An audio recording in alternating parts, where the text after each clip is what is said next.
Hello student, this is Vinita. We are going to start our new chapter today. अपना next topic और chapter है कौन सा? Food production and management. ठीक है, फूड प्रोडक्शन एंड मैनेजमेंट अपना next chapter है जो अपन स्टार्ट करेंगे आज. ठीक है, तो इसके अंदर फूड प्रोडक्शन एंड मैनेजमेंट के अंदर अपन क्या बात करेंगे और क्या जानना चाहेंगे. तो अपन सबसे पहले बात करते हैं फूड के प्रोडक्शन की. फूड का प्रोडक्शन किस तरीके से होगा अपन मेनली यहाँ पे वो स्टडी करेंगे, और फिर उस फूड का मैनेजमेंट अपन किस तरीके से करेंगे उसके बाद अपन वो स्टडी करेंगे. सबसे पहले फूड अपन जैसे ह्यूमन बींग्स हैं नॉर्मल, तो अपन क्या कर रहे हैं, फूड को किस वे में अपन उसको लेते हैं, किस तरीके से अपन उसका प्रोडक्शन करते हैं, मैनेजमेंट करते हैं. तो सबसे पहले यहाँ पे एक नाम निकल के आता है कि भाई फूड को अपन किस तरीके से लेते हैं, और जो ह्यूमन बींग है वो नॉर्मली फूड के लिए किस पे डिपेंडेंट होता है, वो चीज़ अपने को यहाँ पे एक शुरुआत में एक चीज़ निकल के आती है. तो अपन इजीली इस चीज़ को क्या बोल सकते हैं कि जो man obtain food from plants as well animals. ठीक है, तो फर्स्ट अपन क्या बोल सकते हैं, man obtain food from plant as well animals. ठीक है ना. तो जो मनुष्य है या फिर आदमी है वो क्या होता है, फूड के लिए क्या होता है, दोनों पे ही डिपेंड करता है. जैसे कि वो किस पे, प्लांट्स पे निर्भर करता है, वैसे ही वो किस पे निर्भर करेगा, वैसे ही वो एनिमल्स पे भी क्या होता है, निर्भर करता है. तो इसके बाद अपन अगर प्लांट्स का देखें कि भाई प्लांट्स पे वो किस तरीके से डिपेंड करता है, तो प्लांट्स पे वो डिपेंड करेगा क्रॉप पे. ठीक है ना. तो यहाँ पे अपन फूड की फॉर्म में किसका प्रोडक्शन करना चाह रहे हैं, क्रॉप का प्रोडक्शन करना चाह रहे हैं. तो अपन किसका पढ़ेंगे, प्रोडक्शन ऑफ क्रॉप. ठीक है, तो सबसे पहले अपने को ये पता होना चाहिए कि क्रॉप होती क्या है, फिर उसका प्रोडक्शन पढ़ते हैं. तो सबसे पहले अगर अपन क्रॉप की बात करते हैं तो क्रॉप कैसा होता है, क्रॉप अपन बोल सकते हैं कि एक ही लैंड पे, बड़ी लैंड पे या बड़ी स्केल के लैंड पे क्या होना, सेम काइंड ऑफ प्लांट्स का ग्रो करना. ठीक है ना, एक समान पेड़ पौधों का या फसल का बोल सकते हैं क्रॉप्स का ग्रो करना, उगना क्या कहलाता है, क्रॉप कहलाता है. ठीक है ना, क्रॉप वहाँ पे उगाई जाती है सेम काइंड्स ऑफ प्लांट की. फिर अगर अपन इसको लिखना चाहे तो अपन किस तरीके से लिख सकते हैं, डिस्क्राइब अपन किस तरीके से कर सकते हैं कि when the same kind of plants are grown in the fields on a large scale to obtain food is called crop. When the same kind of plants, क्या लिखेंगे, when the same kind of plants. ठीक है, when the same kind of plants, जब क्या किया जाए, समान प्रकार के प्लांट्स को क्या किया जाए, समान प्रकार के प्लांट्स को ग्रोन किया जाए, are grown in the fields, are grown in the field. Field में क्या किया जाए, समान प्रकार के प्लांट्स को उगाया जाए, तब क्या होगा, on a large scale to obtain food, on a large scale to obtain, और उससे अपने को क्या मिले, फूड मिले, उससे अपने को फूड ऑब्टेन हो, तो अपन क्या बोल सकते हैं, उस ऑब्टेन फूड को अपन बोल सकते हैं इज कॉल्ड, या फिर इज नोन एज, किस नाम से जाना जाएगा, क्रॉप के नाम से जाना जाएगा. तो इसमें क्या होगी कि अपने ने क्रॉप की अपन ने डेफिनेशन देखी कि क्रॉप की डेफिनेशन अपन नॉर्मल लैंग्वेज में क्या बोल सकते हैं, जो क्रॉप होती है वो एक ऐसा फूड या फिर ऐसा प्लांट होता है जो क्या किया जाता है, एक लैंड पे सेम काइंड ऑफ प्लांट्स होता है जो एक बड़े लार्ज स्केल पे, बड़े पैमाने पे क्या किया जाता है, उगाई जाती है, ग्रोन किया जाता है, जिसे हम क्या कह सकते हैं, उस फूड को क्रॉप अपन कह सकते हैं, यानी कि उसे अपन फसल कह सकते हैं. इसके बाद अगर अपन बात करते हैं इसके आगे के टॉपिक की, तो सबसे पहले इसमें आएगा कि भाई क्रॉप्स की अपन ने बात करी. ठीक है ना, सेम काइंड्स ऑफ प्लांट होती है, बड़ी स्केल पे लगाई जाती है, उससे फूड मिलता है, वो क्रॉप होती है. लेकिन क्रॉप्स के टाइप होते हैं. ठीक है ना, टाइप्स होते हैं क्रॉप्स के, तो अपन वो देखते हैं टाइप्स ऑफ क्रॉप. और कितने टाइप की होती है क्रॉप्स, 3 टाइप की.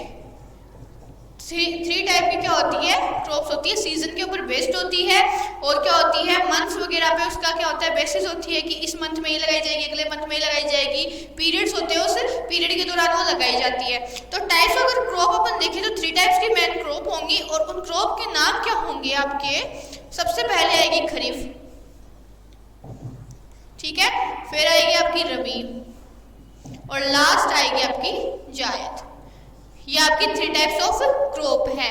अगर अपन सबसे पहले खरीफ की बात करते हैं तो देखो, सबसे पहले अपन खरीफ की बात करते हैं तो खरीफ के बारे में जाने कि खरीफ है क्या।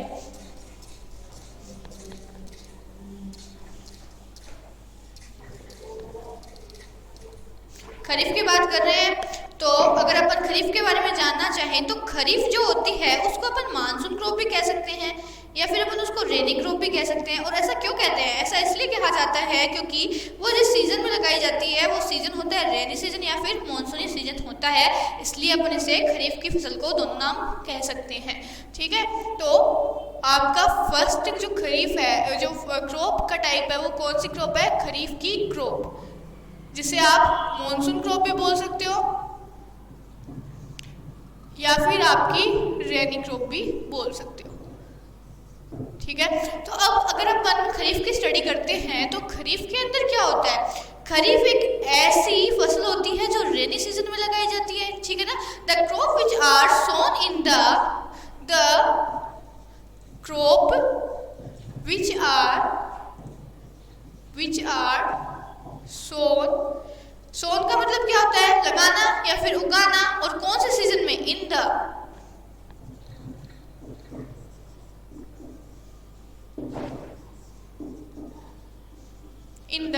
रेनी सीजन, ठीक है। कौन से सीजन में लगाई जाए, रेनी सीजन में लगाई जाए तो हम उसे क्या कहेंगे, आर कोल्ड खरीफ क्रॉप, ठीक है। तो ऐसी फसल जो रेनी सीजन में लगाई जाती है खरीफ की फसल कहलाती है। और इसके बाद में अगर अपन बात करें कि भाई मॉनसून है या फिर रेन है, तो रेन क्या होता है, हमारी कंट्री के स्टेट्स में क्या होता है, अलग अलग टाइम पे आ सकता है, ठीक है ना, अलग अलग टाइम पे आ सकता है। तो उसके अकॉर्डिंग क्या होती है, खरीफ की फसल भी थोड़ा बहुत डिफरेंस हो सकता है कि अलग अलग टाइम पे लग सकती है कंट्री के अंदर। फिर अगर अपन इसका मोस्टली जो अगर टाइम निकालना चाहें कि मोस्टली ये कौन से पीरियड में कब ये खरीफ की जो फसल है वो लगाई जाती है, तो इसका जो मोस्टली टाइम होगा वो जून टू सितंबर होगा। सोन पीरियड जो होगा, सोन टाइम जो होगी इसकी मोस्टली अपन बोल सकते हैं जून टू सितंबर इसका होगा,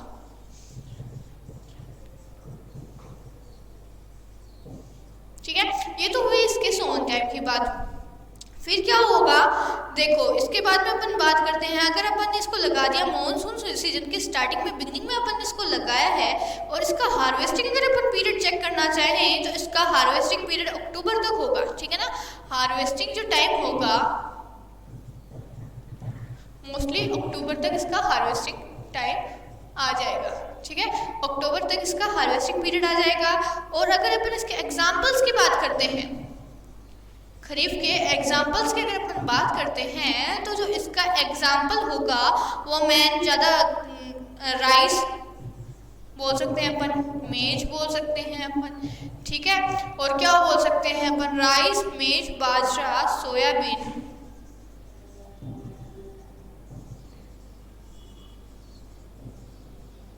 ये सारे क्या होते हैं, ये इसके एग्जाम्पल्स होते हैं, ठीक है। तो ये बात हुई अपनी किसकी, खरीफ की फसल की। इसके बाद अगर अपन बात करें रबी की फसल की, तो इसके बाद सेकंड टाइप ऑफ क्रॉप कौन सा है, रबी। रबी की बात करते हैं।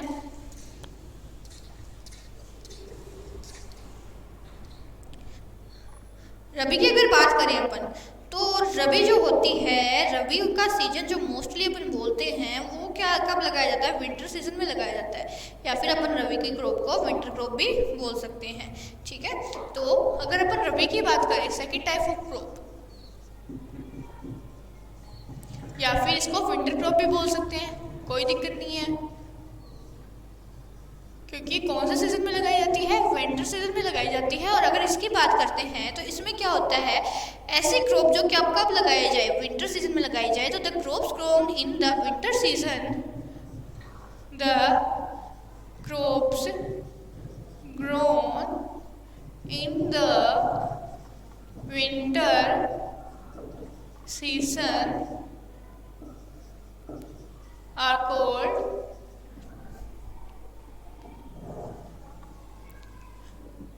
रबी क्रॉप।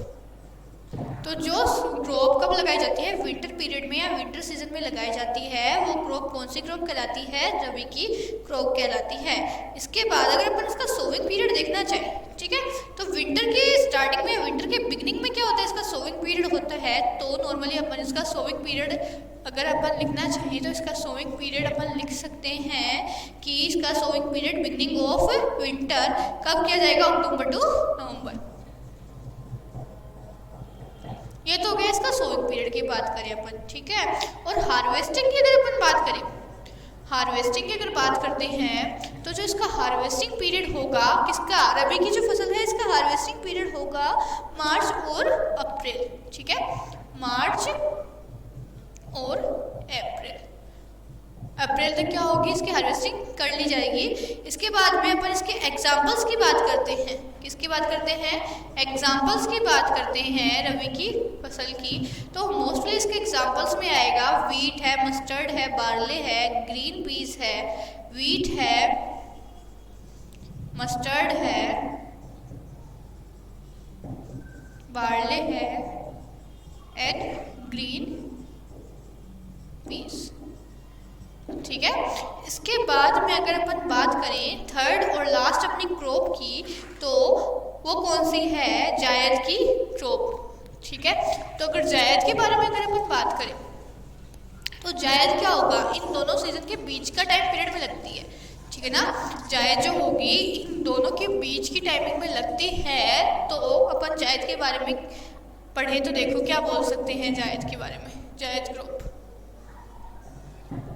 जायद के बारे में अगर बोलना चाहें तो अपन कह सकते हैं जो जायद की क्रॉप होगी वो कब लगाई जाती है, खरीफ और रबी के सीजन के बिटवीन लगाई जाती है। तो इसे अपन कौन सी क्रॉप कहते हैं, जायद की क्रॉप कहते हैं। तो लिखना चाहें तो कैसे लिखेंगे, the crop which are grown between the kharif and rabi crops are called zaid crops. The crops which are grown,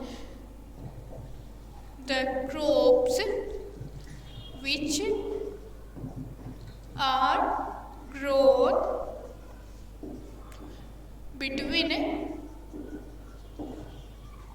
the, कौन से सीजन किस किस के बीच में बिटवीन लगाई जाएगी, किसके, आपकी रबी की और खरीफ के बीच में लगाई जाएगी, खरीफ एंड रबी,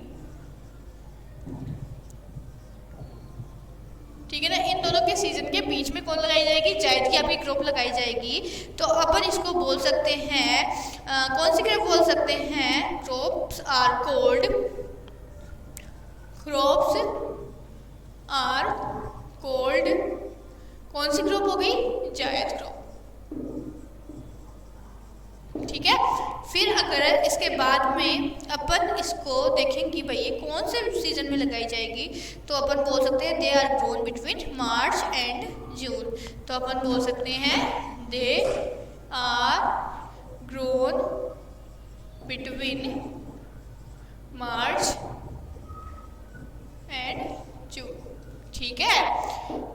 और अगर अपन इसके एग्जाम्पल जानना चाहें तो एग्जाम्पल अपन क्या बोल सकते हैं, किसके, जायद की क्रॉप के एग्जाम्पल अपन बोल सकते हैं कि कुकुम्बर है, पंपकिन है, बिटर गार्ड है, वाटरमेलन है, ये सारे क्या है इसके एग्जाम्पल है, ठीक है ना। कौन से, कुकुम्बर है, पंपकिन है, बिटर गार्ड है, ठीक है। ये सारे क्या है इसके एग्जाम्पल्स हैं, किसके, जायद की क्रॉप्स के। तो यहाँ पे क्या होता है, टाइप्स ऑफ क्रॉप का सेशन अपना कंप्लीट होता है। इसके बाद में अपन बात करते हैं कि प्रैक्टिस कौन सी प्रोसेस होती है, फिर प्रैक्टिसेस कौन कौन सी होती है, बेसिक जो क्या होती है क्रॉप प्रोडक्शन के लिए बहुत ज़्यादा ज़रूरी होती है। तो अपन अपना नेक्स्ट टॉपिक जो है वो क्या हो जाएगा इसका, कि वो प्रोसेस बताओ जो क्या होती है किसी भी फसल को तैयार करने के लिए बेसिक होती है, ठीक है ना, कि किस तरीके इसे अपन नॉर्मली लैंग्वेज में अपन बोल सकते हैं कि फसल या फिर कृषि या एग्रीकल्चर को किस तरीके से किया जाता है, उसकी प्रोसेस अपने को यहाँ पे बताई जाएगी, वो किस तरीके से होगी देखना। Basic process of crop production, अपनी हेडिंग क्या होगी, basic process of crop production.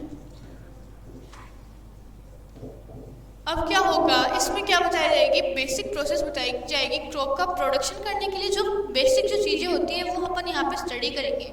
तो जो सबसे पहले अपन करते हैं नॉर्मल लैंग्वेज में, अपन क्या करते हैं, मिट्टी को तैयार करते हैं, सोइल की प्रिपरेशन करते हैं, मिट्टी को तैयार करते हैं, फिर उसके बाद में अपन सीड को ग्रो करना, सोविंग वगैरह सारा आगे आएगा, वो अपन पॉइंट टू पॉइंट अपन उसके बाद में स्टडी करेंगे, स्टेप टू स्टेप चेक करेंगे। सबसे पहले जो इसके अंदर अपन पढ़ेंगे कि प्रैक्टिस या फिर प्रोसेस किस तरीके से की जाती है, तो सबसे पहले आएगा इसमें प्रिपरेशन ऑफ सोइल। इसका जो फर्स्ट टॉपिक होगा वो क्या होगा, प्रिपरेशन ऑफ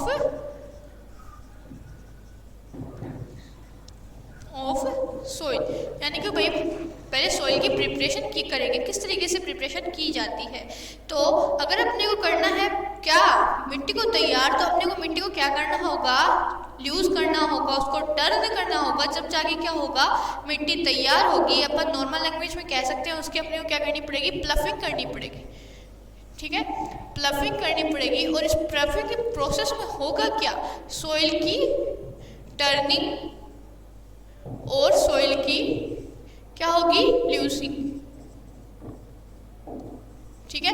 अगर अपने को मिट्टी को तैयार करना है तो हमें मिट्टी को क्या करना पड़ेगा, उसको टर्न करना पड़ेगा और उसको ल्यूज करना पड़ेगा, और वो जो प्रोसेस होगी वो क्या होगी, प्लफिंग कहलाएगी, वो मेथड प्लफिंग कहलाएगा। और वो किया किसके द्वारा जाएगा, वो बाय प्लफ के द्वारा किया जाएगा, ठीक है ना। फिर अगर अपन बात करें इसके बाद में कि भाई प्लफिंग अपन यहाँ पे कर रहे हैं, तो इम्पोर्टेंस क्या होती है इस प्लफिंग की, ये सारी चीज़ अपन ने करी, टर्न भी किया, लूज भी किया, तो इम्पोर्टेंस क्या हुई भाई, इम्पोर्टेंस भी तो हुई, इम्पोर्टेंस ऑफ प्लफिंग। इसीलिए अपन ने इसको किया। विदाउट इसकी अगर अपन क्रॉप लगाना चाहें, विदाउट प्लफिंग के अगर अपन क्रॉप लगाना चाहें तो जरूरी नहीं अपनी क्रॉप लगेगी, कोई श्योरनेस नहीं है, लगेगी ही नहीं, मानो 50% श्योर, 50 से ज़्यादा ही मानो कि नहीं लगेगी।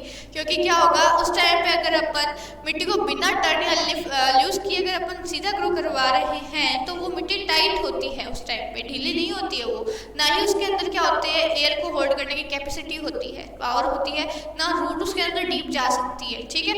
तो काफ़ी सारी चीज़ें होती है जो इसी के कारण होती है कि टर्न करना और ल्यूज करना ज़रूरी है, इसीलिए प्लफिंग क्या इंपॉर्टेंस होती है। तो अब इंपॉर्टेंस के पॉइंट में अपन जानते हैं कि क्या क्या इंपॉर्टेंस होती है प्लफिंग की। तो सबसे पहले जो इसकी इंपॉर्टेंस होगी वो क्या होता है, देखो, loose soil allow plant roots to penetrate freely and deeper into soil. जो ल्यूज सोइल होगी, ल्यूज सोइल अलाउ क्या करेगी, किस चीज को अलाउ करेगी, loose soil allow plant roots to, loose soil allow plant roots to penetrate, ठीक है ना। पेनिट्रेटिंग में काम करेगी किसको, रूट्स को। कौन सी सोइल, डीली जो सोइल हो चुकी है, अपन ने क्या कर दिया है उसके ऊपर पूरी उसकी प्लफिंग कर चुके हैं, तैयार कर चुके हैं। तो वह जो प्लफिंग करने के बाद में जो सोइल अपने को मिली है वो सोइल किस चीज़ में काम करेगी, पेनिट्रेटिंग में काम करेगी, ताकि क्या हो सके, फ्रीली एंड डीपर सोइल के अंदर रूट क्या कर सके, मूव कर सके। तो अपन बोल सकते हैं freely and deeper into soil, freely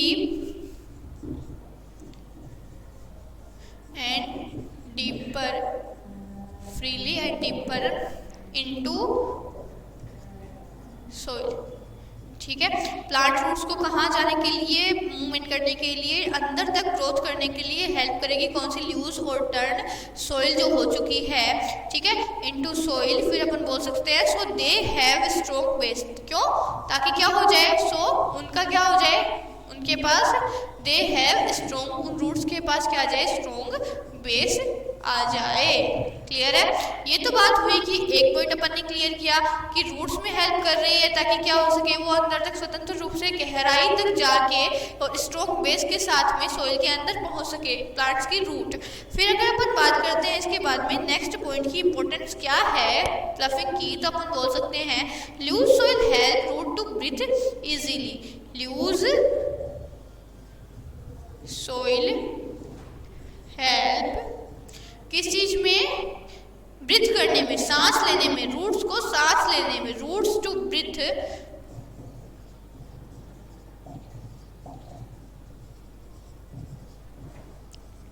ताकि क्या हो सके, ब्रीथनेस जो है उनकी सांस लेने की जो कैपेसिटी है वो अच्छी हो जाए और इजीली हो जाए, अच्छे से वो क्या कर सके, सांस ले सके। ठीक है? और this is because loose soil hold more air. अभी मैंने बोला थोड़ी देर पहले, जो लूज सोइल होती है, लूज होल्ड मोर एयर। ठीक है? जो कैपेसिटी होती है सोइल को होल्ड करने की वो लूज सोइल में मोर देन होती है जो क्या होती है, टाइट सोइल होती है उसकी बजाय अगर अपन बात करें तो। फिर अगर अपन बात करें कि नेक्स्ट पॉइंट इसका क्या है, क्यों ये चीज़ अपने को ज़रूरत है प्लफिंग, तो अपन क्या बोल सकते हैं, the loose soil allow the growth of worm and microbes which add humus to the soil. देखो लूज सोइल जो होगी उसमें क्या होगा, जो लूज सोइल होगी उसमें अपन क्या बोल सकते हैं, लूज सोइल के अंदर जो वर्म्स वगैरह है, माइक्रोब्स वगैरह है जो सोइल के अंदर क्या है पहले से ही मौजूद हैं, तो उसकी क्या होगा, उसके अंदर ग्रो करने की भी क्या होगी, कैपेसिटी अच्छी होगी उनकी। तो और वो क्या होते हैं, जो जैसे अपन वर्म्स वगैरह, कौन से वर्म्स, अपन अर्थवर्म की बात कर रहे हैं, तो अर्थवर्म को फार्मर्स का फ्रेंड भी कहा जाता है। तो ये अपन बोल सकते हैं उनके लिए अच्छा लाभदायक होगा या फिर क्या होगा, उनके लिए बेनिफिशियल होगा। तो अपन क्या बोल सकते हैं थर्ड पॉइंट में, the loose soil allow the growth of the loose soil allow the growth of worms and microbes। Microbes में बैक्टीरिया वगैरह जो भी हैं वो सारे आगे माइक्रोब्स में, और क्या है, माइक्रोब्स को क्या करेगा, बढ़ाने में हेल्प करेगा, which add humus to the soil, which add humus to the soil. ठीक है? जिससे क्या हो, मिट्टी के अंदर ह्यूमस की भी क्या हो, जो अमाउंट है वो क्या हो जाए, ज़्यादा हो जाए। तो अपन बोल सकते हैं कि अगर अपन यूज़ कर रहे हैं सॉइल को तो वो क्या करेगा, फॉर्म्स वगैरह को, माइक्रोब्स वगैरह की ग्रोथ कराएगा और ह्यूमस को भी क्या करेगा, इंक्रीज करेगा, ऐड करेगा। फिर अगर अपन नेक्स्ट पॉइंट जाएंगे, इसका भी नेक्स्ट पॉइंट क्या होता है प्लफिंग का बेनिफिशियल, तो अपन बोल सकते हैं ploughing also uproot the weeds. Ploughing also uproot the weed। ठीक है? वीड को अपन बोल सकते हैं खरपतवार या फिर अनवांटेड प्लांट्स।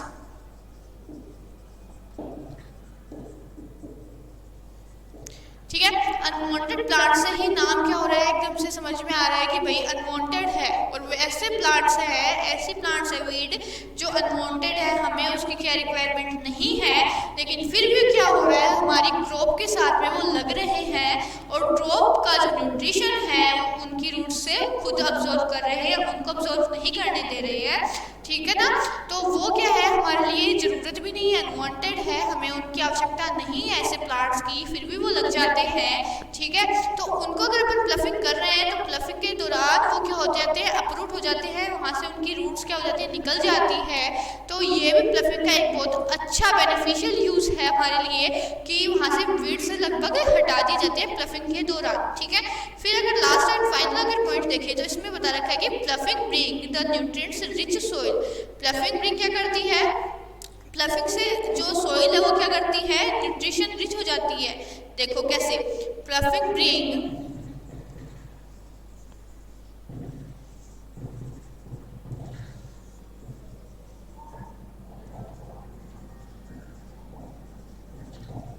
प्लफिंग प्रोवाइड करवाएगी। क्यों? क्योंकि देखो to the top so the next plant can use the nutrition is soil to the top so the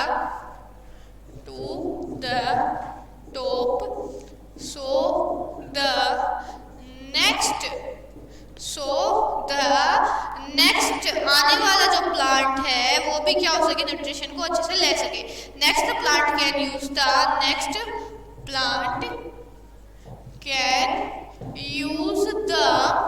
nutrients. ठीक है, तो इस पॉइंट में अगले आपने को क्या बोला, इस पॉइंट में ये बताया जा रहा है कि जो प्लफिंग अगर अपन कर रहे हैं वो क्या करेगी, सॉइल की जो टॉप लेयर है, सॉइल की जो फर्स्ट ऊपर की जो पहली लेयर टॉप लेयर है उसमें क्या करवाएगी और उसको क्या कर देगी, न्यूट्रिशन से रिच कर देगी। जो नीचे के न्यूट्रिएंट्स थे वो क्या कहाँ ले आएंगे, अब ऊपर उथल पुथल के दौरान ऊपर आ जाएंगे, जिससे क्या होगा कि जो खाली उसी ही फसल पे नहीं या उसी ही प्लांट पे नहीं जो फर्स्ट अपन लगा रहे थे खाली उसी पे नहीं, आने वाला जो नेक्स्ट जनरेशन होगी या जो नेक्स्ट प्लांट होगा उसमें भी क्या होगा, वो जो न्यूट्रिएंट्स हैं उसको भी क्या होंगे, भरपूर मात्रा में या फिर अच्छी कैपेसिटी में उसको वहाँ पे प्रोवाइड होंगे। तो ये खाली एक ही सीजन के लिए नहीं, आने वाली और सीजन्स के लिए भी क्या होता है, अच्छा अच्छी चीज़ होती है। ठीक है ना, अच्छे से उसको अपन यूज़ कर सकते हैं। ठीक है, तो ये तो बात हुई अपनी फूड प्रोडक्शन एंड मैनेजमेंट में बेसिक्स में कि किस तरीके से अपन बेसिक कर रहे हैं, तैयार कर रहे हैं, क्रॉप प्रोडक्शन के लिए बेसिक स्टेप्स कर रहे हैं। उसमें फर्स्ट जो स्टेप था अपना कि प्रिपरेशन ऑफ सॉइल भी की अपन ने, और सॉइल में अपन ने प्लफिंग की, और प्लफिंग में अपन ने को क्या क्या इंपॉर्टेंस मिली प्लफिंग की वो अपन ने यहाँ पे जाना। इसके बाद में प्लफिंग के बाद में नेक्स्ट आता है सोविंग। जब अपनी मिट्टी तैयार हो चुकी है, ठीक है, अपनी मिट्टी लूज हो चुकी है, टर्न हो चुकी है, पूरी तरीके से तैयार हो चुकी है, अपने को उसमें अब क्या करनी है, सोविंग करनी है। सोविंग करने के बाद में अपना पूरा क्रॉप किस तरीके से ग्रो करेगा वो अपन बाद में चेक करेंगे। पहले अपना जो टॉपिक है सोविंग का वो देखते हैं कि सोविंग अपन किस तरीके से यहाँ पे करेंगे। तो अपना नेक्स्ट जो टॉपिक है वो है सोविंग। तो देखो सोविंग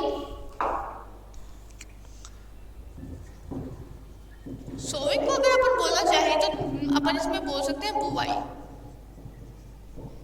कि क्रॉप को लगाना। ठीक है, फील्ड के अंदर क्रॉप को लगाना या फिर बीज को अपन बोल सकते हैं बीजों को लगाना कि कहलाता क्या है, सोविंग कहलाता है। अब सोविंग के जो मेथड है वो किस तरीके से की जा सकती है, methods of sowing.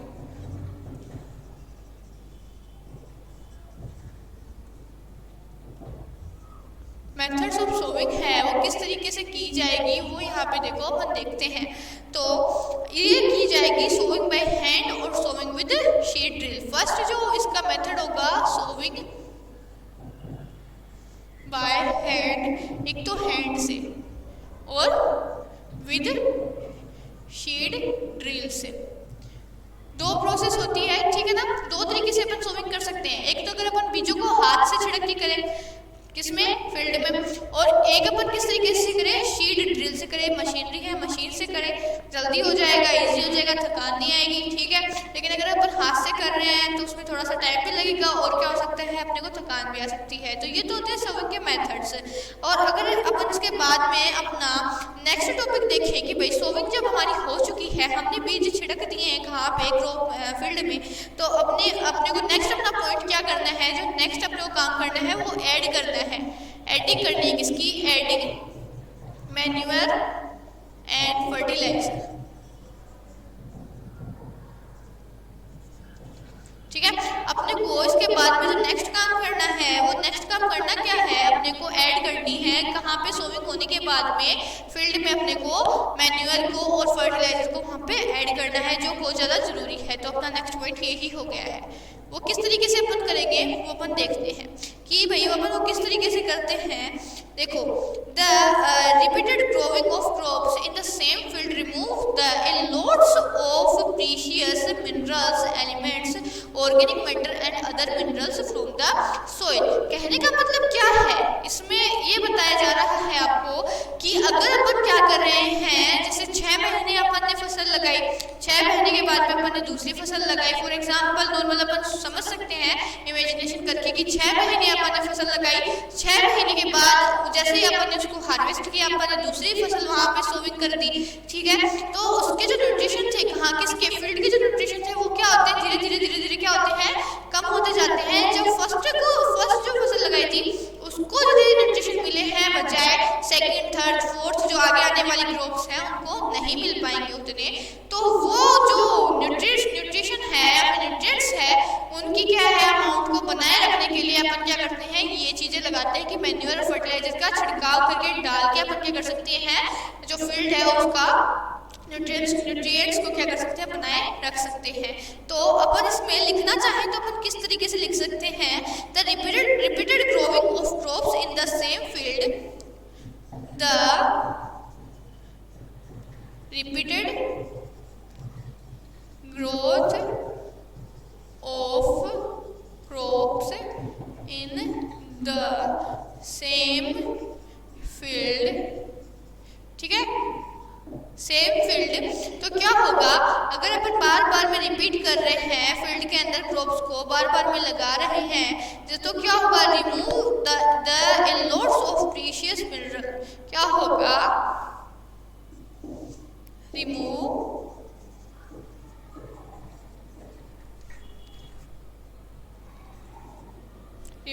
The lots of precious minerals, ठीक है। मिनरल्स वहाँ पे कम हो जाएंगे, जो पहले मिल रहे थे उनसे उनके बजाय क्या हो जाएंगे, अब कम हो जाएंगे। एलिमेंट्स है, ऑर्गेनिक मैटर है, जो एलिमेंट्स थे वहाँ पे प्रेजेंट, ऑर्गेनिक मैटर प्रेजेंट थे, जो क्या थे पहले से वहाँ पे प्रेजेंट थे, वो क्या होंगे, धीरे धीरे रिपीटेड ग्रोथ के कारण धीरे धीरे कम होने लग जाएंगे। And other minerals from the soil, कहाँ से, सॉइल से कम होने लग जाएंगे। फिर अगर अपन बात करें आगे, तो the deficiency of plant nutrients and organic matter in the soil is made by adding manure and fertiliser to the soil. और अगर अपने को डेफिशिएंसी हुई है, नॉर्मल सी बात है, रिपीटेड ग्रोथ से क्या हुआ है, वहाँ पे डेफिशिएंसी हुई है, किसकी, न्यूट्रिएंट्स की डेफिशिएंसी होती है। न्यूट्रिएंट्स में क्या क्या चीजें आ गई भैया, आपकी मिनरल्स आ गए, एलिमेंट्स आ गए, ऑर्गेनिक मैटर आ गए, और भी बहुत सारे मिनरल्स होते हैं, वो सारी चीजें क्या आ गई उसमें, रिपीटेड ग्रोथ में क्या होती जा रही है, डेफिशिएंसी उनकी आती जा रही है। तो उस डेफिशिएंसी को कम करने के लिए अपन किसको ऐड करते हैं, मैन्योर को और फर्टिलाइजर को अपन क्या करते हैं, वहां पे ऐड करते हैं। तो अपन बोल सकते हैं डेफिशिएंसी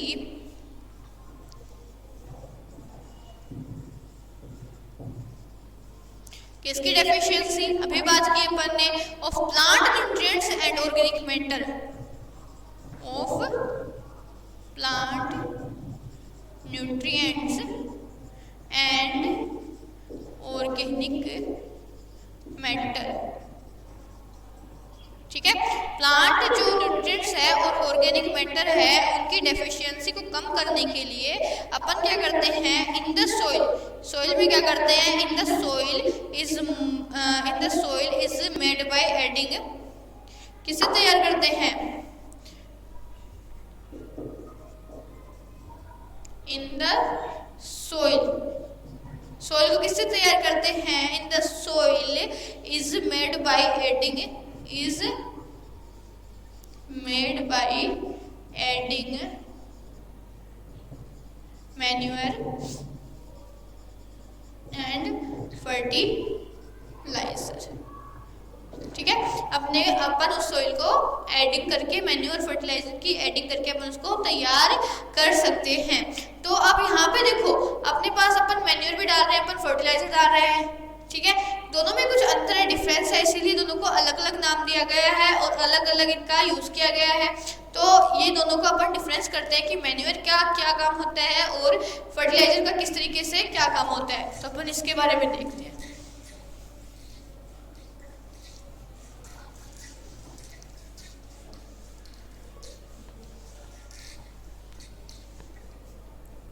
मैन्योर के बारे में अगर बात करना चाहें अपन, पहले मैन्योर के बारे में अगर बात करना चाहें तो मैन्योर जो होता है आपका, वो एक सॉलिड सब्सटेंस होता है,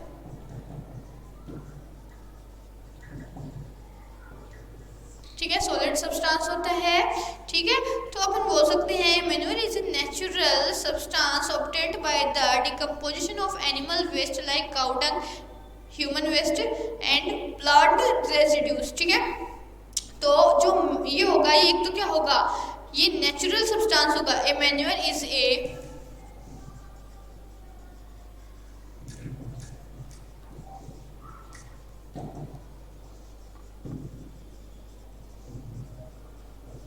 ये क्या होगा, एक नेचुरल सब्सटेंस होगा। कौन, मैन्योर एक नेचुरल सब्सटेंस होगा।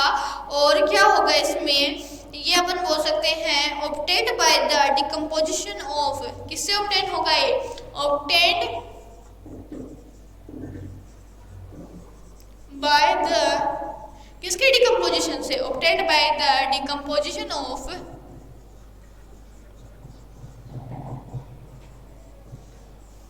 cow dung, human waste and plant residues. ठीक है, अगर अपन इसको बनाना चाहे तो अपन, ये बनेगा कैसे, किस तरीके से ये बनेगा, तो बनाना चाहे तो ये बनेगा काऊ डंग से, ह्यूमन वेस्ट से और प्लांट रेजिड्यू से क्या करेगा, बनेगा।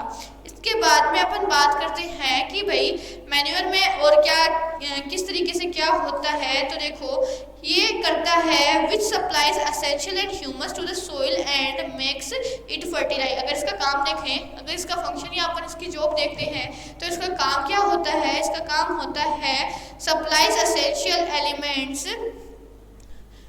Supplies essential elements.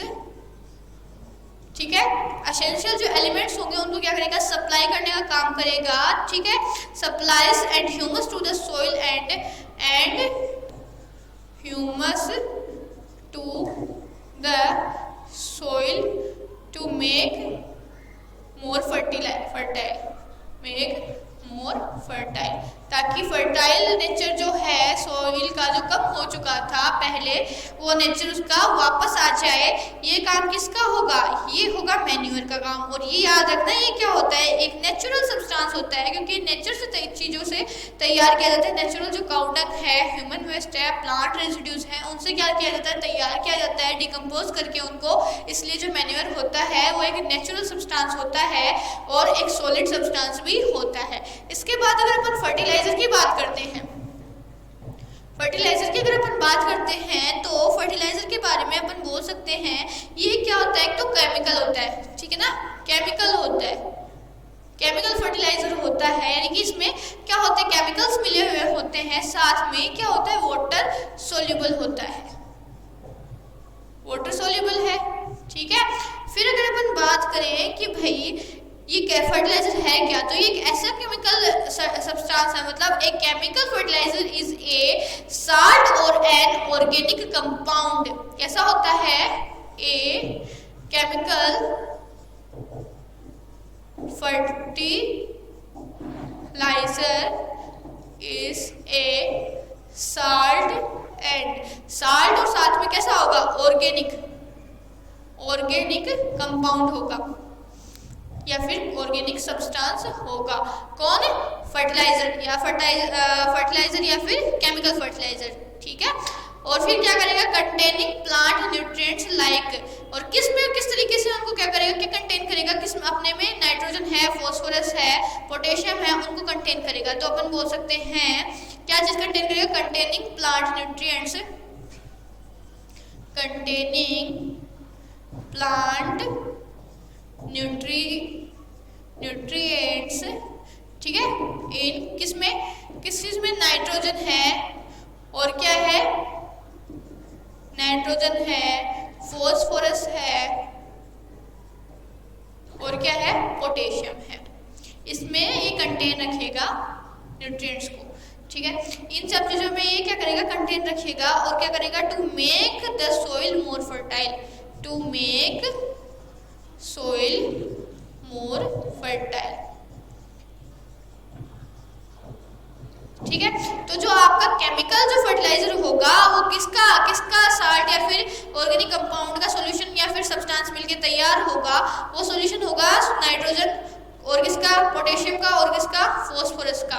ठीक है, इनका वो क्या हो सकता है, मिलके बना हुआ हो सकता है केमिकल फर्टिलाइजर। और अगर अपन इसके एग्जांपल्स की बात करें कि केमिकल फर्टिलाइजर में अगर एग्जांपल जानना चाहें तो एग्जांपल कौन कौन से होंगे, इसके एग्जांपल आपके होंगे यूरिया है आपका, अमोनियम सल्फेट है आपका, पोटाश है आपका, यूरिया, अमोनियम सल्फेट, यूरिया है, अमोनियम सल्फेट है आपका, पोटाश है और क्या है आपका एनपीके। एनपीके की फुल फॉर्म क्या हो गई, ये नाइट्रोजन, पोटेशियम और क्या है आपका फास्फोरस। ये आपकी एनपीके की फॉर्म में क्या होगा, प्रेजेंट होगा, क्या, इसका एग्जांपल ऑफ केमिकल फर्टिलाइजर में। ठीक है, और जो केमिकल फर्टिलाइजर होंगे अपन क्या बोल सकते हैं, the chemical fertiliser have plant nutrients in a concentrated form so they provide quick replacement of plant nutrients in the soil and restore fertility. कहने का मतलब क्या है, कहने का मतलब है केमिकल फर्टिलाइजर होता है ये किस तरीके की फॉर्म में दिए जाते हैं, वाटर सोल्यूबल होते हैं। ठीक है, सोल्यूबल फॉर्म में छिड़काव में किए जाते हैं। ये जो चीज़ें होती है, अमोनियम सल्फेट है, यूरिया है, पोटाश वगैरह है, ये सब सोल्यूबल फॉर्म में होते हैं। सोल्यूबल में इनको छिड़काव किया जाता है तो रिप्लेसमेंट को क्या करते हैं, जल्दी कर देते हैं और क्या करते हैं, मोर फर्टाइल बनाते हैं, किसको, आपकी फील्ड को मोर फर्टाइल करते हैं। जबकि इसका नेचर थोड़ा स्लो होता है मैन्यूअर का, क्योंकि ये कैसा सब्सटेंस है, नेचुरल सब्सटेंस है, सॉलिड सब्सटेंस है, धीरे धीरे अपना असर दिखाता है। लेकिन बेस्ट जो चीज़ होती है वो ये होती है, जबकि इसमें हार्मफुल अपने को मिल सकती है, हार्म हो सकते हैं अपन, क्योंकि इसके अंदर क्या आता है, केमिकल कंपोजिशन होती है, तो इसलिए अपने को इससे थोड़ा सा क्या हो सकता है, नुकसान हो सकता है। बाकी फर्टिलिटी की अगर अपन बात करें तो मोर देन किस में होगी, केमिकल में होगी, लेस देन किस में होगी, मैन्यूअर में होगी। तो इसके साथ में आपका आज का जो टॉपिक है वो यहीं पे कंप्लीट होता है। किसके साथ में, किस चीज़ के साथ में, मैन्यूअर और फर्टिलाइजर के साथ में आपका आज का टॉपिक यहीं कंप्लीट होता है। बाकी जो अपना आगे का जो पार्ट है वो अपन नेक्स्ट क्लास में कंटिन्यू करेंगे इसके बाद में। थैंक्स।